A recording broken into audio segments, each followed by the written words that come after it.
ოცნების მთავრობამ შექმნა გარემო, რომელიც რუსეთის გავლენას აძლიერებს, წერია ამერიკის შეერთებული შტატების სამხედრო დაზვერვის ანგარიშში.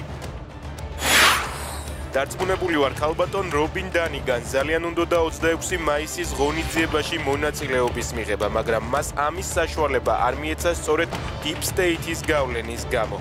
კობახიძის ახალი ბრალდება ამერიკის ელჩს. გიორგი ბაჩიაშვილი რუსთავის მე-12 პენიტენციურ დაწესებულებაში შეასახლეს. ამ წუთებში მასთან მისი უფლება-დამცველი იმყოფება. ლევან მახარაშვილი ამბობს, რომ მისი დაცვის ქვეშ მყოფის დაკავების ამბავი ბაჩიაშვილის ოჯახის წევრმა შეატყობინა. ვიცოდი, რომ ციხეში მოვკვდებოდი გიორგი ბაჩიაშვილის ინტერვიუ დაკავებამდე. სტატიას ბრიტანული გამოცემა გარდიანი აქვეყნებს. ინტერვიუში თანაინვესტირების ფონდის ყოფილი ხელმძღვანელი ამბობს, რომ მისი მკვლელობის ბრძანება გაცემულია. შესაძლო ლიკვიდაციაზე საუბრისას ბაჩიაშვილი ჩრდილოეთ კავკასიიდან ჯგუფებზე, სავარაუდოდ ჩეჩნებზე საუბრობს.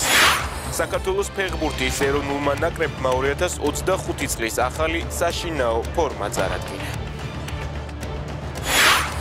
ცნობილ თურქ მსახიობს ჰალით ერგენჩს პატიმრობა შეუფარდეს. სერიალ დიდებული საუკუნის ვარსკვლავი დამნაშავედ ცრუ ჩვენების მიცემისთვის ცნეს. მსახიობს სასჯელი შეუჩერდა.